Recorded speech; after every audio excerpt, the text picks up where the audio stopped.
பூஜ்யாய ராகவேந்திராய சத்யதர்மரதாய ச பஜதாம் கல்பவ்ருக்ஷாய நமதாம் காமதேனுவே. கிருஷ்ணாய வாசுதேவாய தேவகி நந்தனாய ச நந்தகோபகுமாராய கோவிந்தாய நமோ நமஹ. ஐந்தாவது வேதம் என்று போற்றப்படும் மகாபாரதம் பார்த்து வருகிறோம். இப்போ 12 வருட வனவாசம் முடிந்து 1 வருட அஞ்ஞான வாசம் பாருங்க.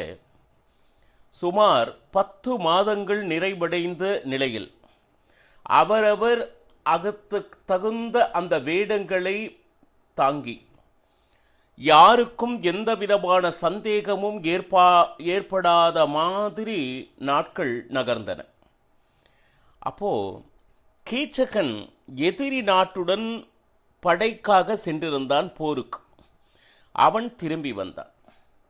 எதேச்சையாக சுதேஷ்ணையின் அரண்மனைக்குள் பிரவேசித்த அந்த கீச்சகன் திரௌபதியை பார்த்தவுடன் சைலந்திரி என்கின்ற பெயரோடு பணிப்பெண்ணாக இருந்தாள் அப்படின்னு பார்த்திருக்கோம். ஆனா அவளுடைய ரூபம், அவளுடைய சௌந்தரியத்தை பார்த்தவுடன் அதில் மெய்யல் கொண்டார். இந்த மாதிரி ஒரு பெண்ணை இதுவரை நான் வாழ்க்கையில் கண்டதில்லை. நீ யார்? தேவதையா? கந்தர்வ ஸ்திரீயா? அப்சரா ஸ்திரீயா? நீ இந்த வேலைகளை செய்வதா? நான் உன்னை ராணி ஆக்குகிறேன். என்னுடைய மனைவிகள் அனைவரும் உனக்கு தாசத்துவத்தை செய்வர், பணி செய்வர் உனக்கு கீழ். அந்த மாதிரி அழகை உடைய நீ ஏன் இங்கு வந்து இப்படி கஷ்டப்பட்டு இருக்க அப்படின்னு கீச்சகன் சொல்ல, எவ்வளவோ தூரம் திரௌபதி சொல்கிறாள், நீ நினைக்கிற மாதிரி இல்லை. 5 கந்தர்வர்களின் எனக்கு பதி அவர்கள், சரிங்களா? அதனால இந்த கெட்ட பார்வையை தயவு செய்து விட்டுவிடு அப்படின்னு ஒரு பக்குவமாக ஒரு உபதேசம் செய்வதாக செய்தாள். ஆனால் கீச்சகன் இந்த எளிய உபதேசத்திற்கெல்லாம் தலை சாய்ப்பவன் அல்ல. மீண்டும் மீண்டும் மீண்டும் அவளை நான் அதை செய்கிறேன் இதை செய்கிறேன் அப்படின்லாம் சொல்லி கடைசியில் என்ன ஆச்சுன்னா, சுதேஷ்ணையிடம் நீ என்ன செய்வியோ ஏது செய்வியோ தெரியாது, நாளை நீ நிச்சயமாக அவளை அனுப்பி தர வேண்டும். மாம்சத்தை தின்றுவிட்டு மத்தியபானம் அப்படின்னு சொல்வாங்கோ, அதை அறிந்து நான் காத்திருப்பேன், நீ அனுப்பி வைத்தியா ஆக வேண்டும் அப்படின்னு சொல்லிட்டு. இப்போ சுதேஷனியும் வேறு வழி இல்லை. இவன் மிகப்பெரிய பலசாலி, விராட்ட ராஜனும் இவனுக்கு அடங்கி இருப்பவன். ராஜனாக இருந்தாலும் அவனால் எந்த காரியத்தையும் செய்ய முடியாத ஒரு துர்பாகிய நிலை. ஒரு போர் என்று வந்துவிட்டால் இவனே முன்னின்று செல்கிறான். அப்ப என்னாச்சு, சுதேஷனை சொல்கிறார், மத்தியபானம் அங்க போய் எடுத்துட்டு வா அப்படின்னு சொல்லிட்டு திரௌபதி கிட்ட கேட்க, நான் செல்ல மாட்டேன், எனக்கு பதிலாக வேறு யாரையாவது அனுப்பி வை அப்படின்னு சொல்லிட்டு சைலந்திரி சொல்றார். ஆனா அதை அவள் கேட்கவில்லை. கீச்சகன் ஒரு வார்த்தை சொன்னான், அதன்படி நடந்தே ஆக வேண்டும். அப்போ என்னாச்சு, வேறு வழி இல்லை. இப்போ ஒருவேளை நீ அங்க போகலைன்னா நீ இந்த தேசத்துல இருக்கிறது எதுக்காக? நான் ஒரு காரியம் சொன்னால் அதை செய்வதற்குத்தான் நீ பணிப்பெண்ணாக இங்கிருக்கிறாய். இப்போ என்னன்னா, போக மாட்டேன்னு சொல்ல முடியாது. ஏன்னா போக மாட்டேன்னா இந்த அரண்மனையை விட்டு வெளியே போக வேண்டும். இவர்கள் வெளியே போனால் பாண்டவர்கள் 5 வெளியே வர வேண்டும். இப்போ 12 வருட வனவாசம் 1 வருடம் முடிய இன்னும் 1 இல்லது 2 மாதங்களே இருக்கக்கூடிய ஒரு சூழ்நிலையில் பாருங்க, இப்படி ஒரு நெருக்கடி பாண்டவர்களுக்கு. இதுவும் இறைவனால் கொடுக்கப்படுகிறது. இந்த மாதிரி சவால்கள் வாழ்க்கையில் வந்தால் அப்போதுதானே இறைவனை பற்றிய நினைவு இன்னும் அதிகமாகிறது. அதை எப்படி எதிர்கொள்கிறார்கள்? அவர்கள் தர்மத்தை மீறுகிறார்களா? இதெல்லாம் பாருங்க, பரம பக்தர்களுக்கே வரக்கூடிய என்ன சொல்லுது பரீட்சைகள். அவர்களுக்கே அப்படின்னா சாமானிய மக்களாகிய நமக்கு நிச்சயமாக வந்தே தீரும் பக்தர்களே. ஆனா அதை எப்படி தைரியத்துடன் சவாலாக அதை எதிர்கொள்கிறீர்கள் என்பதுதான் வாழ்க்கை.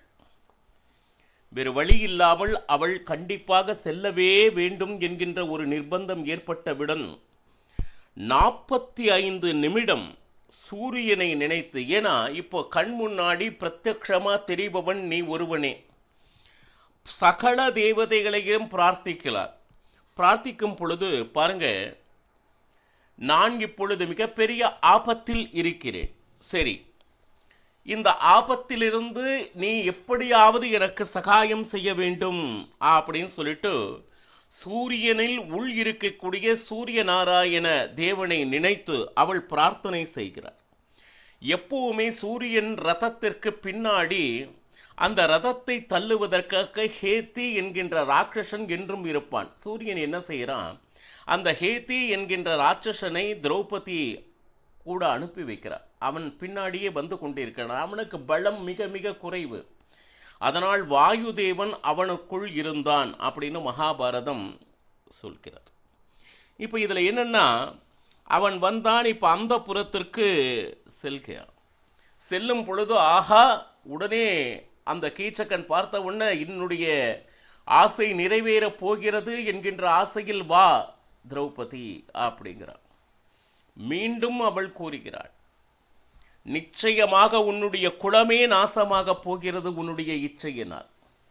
பரஸ்திரியரை இப்படியெல்லாம் பார்க்கக்கூடாது என்கின்ற தர்மத்தை கூட உனக்கு தெரியாதா அப்படின்னுடா திரௌபதி சொல்றா. ஆனா அந்த காமம் என்ன பண்ணுது, அவன் என்ன செய்கிறான், அது தவறா சரியா என்று அதையெல்லாம் ஆராயும் நிலையில் இல்லை அவன், அந்த கீச்சகன். அந்த மாதிரி அவன் என்ன சொல்றான், என் வாழ்க்கையிலேயே ஒரு நல்ல ஒரு ராத்திரி அப்படின்னா இதுதான். உனக்கு பிரீத்தி உண்டாகும்படி நான் என்ன செய்ய வேண்டும் கேள் அப்படிங்கிறான். திரௌபதியினுடைய மனதை எப்படியாவது உன்னை ராணி ஆக்குகிறேன் அப்படின்னு சொல்லிட்டு அப்படிங்கிற ஆசையெல்லாம் காண்பித்தால் அப்படின்னு சொல்லிட்டு சாமானிய ஒரு ஸ்திரீ என்று நினைத்து கொண்டான் யாரு, கீச்சகன். ஆனால் எவ்வளவோ உபதேசம் கூறியும் அதை பற்றி எதையுமே செவிமடுக்காது கீச்சகன் என்ன செய்யறான், நேரா வந்து அவள் கையை பிடிக்க தொடங்கினான். உடனே உதறி தள்ளினாள் திரௌபதி. அப்ப என்னையே உதறுகிறாயா அப்படின்னு சொல்லிட்டு கீச்சகன் திரௌபதி மேல் பாய திரௌபதி ஓடத் தொடங்குகிறாள். எங்க ஓடுறா அப்படின்னா, சபை எங்க இருக்கோ அந்த சபை நேர அவ ஓடிக்கொண்டிருக்கிறாள். பின்னாடி பார்க்கிறா, உடனே சபையில் அத்தனை பேரும் அமர்ந்திருக்கிறாங்க. இன்னும் சொல்ல போனா விராட்டராஜன், அவனுக்கு அருகிலேயே தர்மராஜனும் அமர்ந்திருக்கிறான். ஓட ஓட அவள் தலைமுடியை பிடித்து இழுத்து, இதுல என்னன்னா நிலை தடுமாறி கீழ் விழுந்தாள் திரௌபதி. பாருங்க, அந்த சபையினர் அத்தனை பேர் இருக்கும் போதும் தன்னுடைய காலால் ஓங்கி உதைத்தான் அப்படின்னு மகாபாரதம் சொல்லுது. இதுல என்னன்னா, பாண்டவர்கள் இதை பார்த்து கொண்டிருக்கிறார்கள். வாய் திறந்து பேசவும் முடியாது. பேசினால் இப்படி ஒரு சம்பவம் நடந்தது என்பது வெளியே தெரிந்துவிடும். வெளியே தெரிந்தால் மீண்டும் வனவாசம் வந்துவிடும். இறைவன் எப்படி ஒரு சூழ்நிலையை உருவாக்குகிறான் பாருங்க. ஓங்கி உதைத்ததில் வலி மிக அதிகமாகி வாயிலிருந்து ரத்தமாக வந்தது அப்படின்னு வாயில் ரத்தம் வர்ற அளவுக்கு அவன் அடிச்சிருக்கான். அப்போ பீமசேனன் இதை பார்த்து கொண்டிருந்தான். பயங்கரமான கோபம். உடனே கீச்சகன் மேல் பாய எத்தனைத்தான். உடனே தர்மராஜன், வள்ளா, உனக்கு இங்க என்ன வேலை? உனக்கு சமையல் செய்வதற்கு விறகுகள் வேணும் அப்படின்னா வெளியே போய் தேடு. அப்படின்னா கீச்சகனை உள்ள எதுவும் செய்யாதே, அது நமக்கு ஆபத்து. எதுவா இருந்தாலும் வெளியே வச்சுக்கோ. இங்கே இருக்கக்கூடிய மரங்கள் சமையலுக்கு ஆவது அல்ல. வெளியே தான் அதுக்கு தகுந்த மாதிரி மரங்கள் இருக்கின்றன. அங்க போய் உன்னுடைய விறகுகளை பெருக்கிக்கொள். இது என்னன்னா, யாருக்கும் சந்தேகம் வராதபடி பேசவும் வேண்டும். அவனுடைய வேலை சமையல் வேலை. அவன் விறகு எடுப்பதற்காக மட்டும்தான் சமையல் கட்டை விட்டு வெளியே வர வேண்டும். அதே மாதிரி வார்த்தையை பிரயோகிக்க வேண்டும். அதே போல இங்க இருக்கக்கூடிய சூழ்நிலை அவனுக்கு புரிய வைக்க வேண்டும். உள்ளே நீ எது செய்தாலும் நிச்சயமாக நாம் யார் என்பது தெரிந்துவிடும். இதை சூச்சகமாக உனக்கு விறகு வேணும்னா வெளியே போய் அதை எடுத்துக்கோ அப்படின்னு சொல்லிட்டு தர்மராஜன் சபையில் இருந்து எடுத்தான். தன்னுடைய கால் விரலை பூமியின் மேல் அப்படி, ஏன்னா அவ்வளவு கோபம், கண்கள் சிவந்தன பீமசேனனுக்கு. இருக்கிறதுலையே பயங்கர கோபக்காரன். கீச்சக்கனை ஒரே நிமிஷம்தான், ஒரே அடியில் அடிக்கக்கூடிய பலம் யார்கிட்ட இருக்குன்னா பீமசேனன். இதை பார்த்து கொண்டு அதனால தான் திரௌபதியும் பீமசேனனும் ஒரே சிந்தனை உடையவர்கள். தீயவர்கள், கயவர்கள் யாராக இருந்தாலும் அவர்களுக்கு உரிய தண்டனை உடனே கிடைத்து விட வேண்டும் அப்படின்னு நினைக்கிறவங்க. ஆனா தர்மராஜன் இப்படியெல்லாம் கோபம் பண்ணக்கூடாது. இப்படி கோபப்பட்டால் இந்த உலகத்தில் யார் வாழ்வர்? திரௌபதியை பார்த்து, அந்த சைலந்திரியை பார்த்து, அம்மா நீ என்ன கோபமா பேசிட்டு இருக்க? முதல்ல க்ஷமை வேணும். க்ஷமைனா பொறுத்து கொள்ளக்கூடிய தன்மை வேணும் அப்படின்னு சொல்லிட்டு பாருங்கோ. தன்னுடைய மனைவிக்கு இவ்வளவு பெரிய கோரமான நிகழ்ச்சி, ஏற்கனவே உங்களுக்கு தெரியும், ஒரு சபைதனில் மிகப்பெரிய அவமானத்தை எதிர்கொண்டு, அதனால் இந்த வனவாசம் கொண்டு பாருங்க, என்னுடைய கணவன் செய்த அந்த வினையால் தான் நான் இதை அனுபவித்துக் கொண்டு இருக்கிறேன் அப்படின்னா கந்தர்வன்.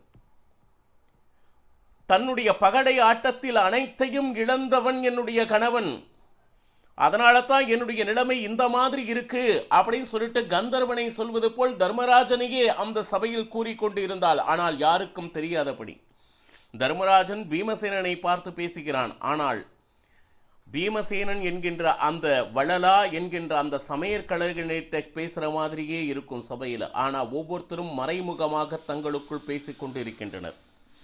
இப்போ இதுல என்னன்னா, இத்தனை விஷயம் நடந்துட்டு இருக்கு. இன்னும் 15 நாட்களே மீதம் இருக்கிறது. அதாவது 12 வருடம், இந்த ஒரு வருட அஞ்ஞானத்தில் 15 நாள். தயவு செய்து யாரும் கோபம் கொள்ளாதீர்கள் அப்படின்னு சொல்லிட்டு, கோபம் இருந்தால் அதை பொறுத்து கொள்ள பழக வேண்டும். விராட்டராஜனும் சரியா இருந்துச்சு. ஏன்னா ஒரு சபையில் ஒரு அபமானமோ, ஏன்னா கீச்சனுக்கு ஏதாச்சும் ஆயிடுச்சுன்னா நிச்சயமா அவன் என்னை தாக்குவான். அவ்வளவு ஒரு பயம் கீச்சக்கன் மேல விராட்டராஜனுக்கு இருந்தது. இப்போ சூழ்நிலை பாருங்க, ஒரு பக்கம் தர்மராஜன், விராட்டராஜன் பாருங்க. விராட்டராஜன் இதையெல்லாம் பார்த்து கொண்டிருக்க அந்த கீச்சக்கனை ஏதாச்சும் ஒன்று சொல்லி, இனி இது செய்யாதே, இது தர்மம் இல்லை சொல்லலாம் இல்லை. விராட்டராஜன் அந்த சபையில் என்ன சொன்னான் தெரியுங்களா? உங்க 2 பேருக்கும் என்ன விதமான பகைமை என்று எனக்கு தெரியாமல் நான் எப்படி நல்லது சொல்ல முடியும் அப்படின்ட்டான். யாரு? திரௌபதிக்கும் கீச்சகனுக்கும். ஏன்னா கீச்சகனை காப்பாற்றியாக வேண்டும். அவனுடைய குணம் என்ன என்பது நன்றாக தெரியும். தெரிந்தும் வாய் பேச முடியாத ஒரு ஊமை போல ஒரு ஆட்சியை நடத்தி வந்தவனே விராட்டராஜன். பார், எப்பவுமே ராஜனை பார்த்து திரௌபதி கேட்கிறா, ஒரு ராஜன்னா அவனுக்கு என்ன பொறுப்புன்னு உங்களுக்கு தெரியுமா?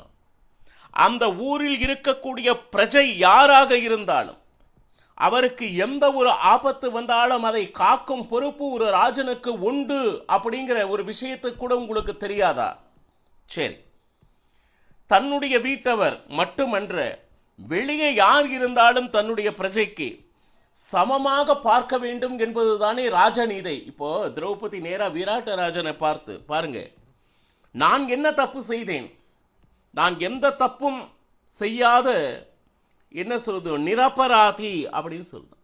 பாருங்க, உங்கள் கண் முன்னே ஒரு பெண்ணை சபை நடுவே ஒருவன் எட்டி உதைக்கிறான், அதை நீங்கள் பார்த்து கொண்டு இருக்கிறீர்கள். ராஜன் எப்படி தன்னுடைய அந்த பிரஜைகளை காக்கிறானோ, அந்த காப்பதற்காக அவனுக்கு ஸ்வர்க்கத்தில் ஒரு இடத்தை, என்ன சொல்லுது, வைத்து காத்திருக்கிறார்கள். ஆனால் தன்னுடைய தர்மத்தை மீறுபவர்களுக்கு நிச்சயமாக ஸ்வர்க்கத்தில் இடமே இல்லை அப்படின்னு சொல்லிட்டு, செய்ய வேண்டியதை செய்ய வேண்டும். செய்ய வேண்டியதை செய்யாமல் இருப்பது அழகா ராஜனுக்கு அப்படின்னு சொல்லிட்டு கேட்கிறார். இப்போ நீங்க இந்த மாதிரி ஒரு சந்தர்ப்பத்தில் தர்மத்தை காப்பாற்றாது யாக யஜ்ஞங்கள் செய்து, ஏன் பூஜை புனஸ்காரங்கள் செய்து, ஏன் தான தர்மங்கள் செய்து, அதனால் ஏற்படுகின்ற பலன் என்ன அப்படின்னு சொல்லிட்டு சபை நடுவே அத்தனை பேர் சான்றோர்கள் அமர்ந்திருக்க விராட்டராஜனை சும்மா இல்லை, சைலந்திரி நிறைய கேள்வி கேட்கிறார். பாருங்க, இந்த மாதிரி அசம்பாவத்தை நீங்கள் ஜீரணித்துக் கொண்டிருக்குவது இது நியாயமா? நிறைய தர்மம் அறிந்தவர்கள் நிறைந்திருந்த சபைதானே இது அப்படின்னு சொல்லிட்டு பாருங்க. தர்மம் உங்களை பொறுத்தவரை கள்ளத்தனமாக இருக்கிறது. எப்படின்னா, உள்ளே நிச்சயமாக தெரியும் இங்க ஒரு தர்மத்தை மீறிய ஒரு செயல் நடக்கிறது என்று. ஆனால் அதை வெளியில் சொல்ல முடியாத கோழையென அமர்ந்திருக்கிறார்கள்.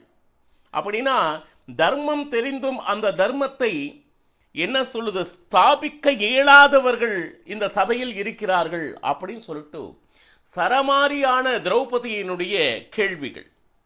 அப்போ தர்மராஜன் திரௌபதியை சமாதானப்படுத்தினான்.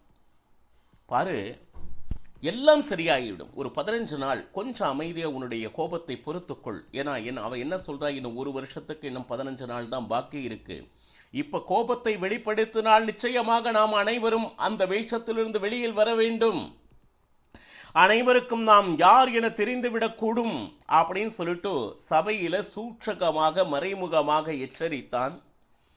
இந்த ஒரு சூழ்நிலையில் அடுத்து என்ன நடந்தது என்பதனை நாளையும் பருகலாம். சர்வம் ஸ்ரீகிருஷ்ணார்ப்பணமஸ்து. ஹரே ஸ்ரீனிவாசா.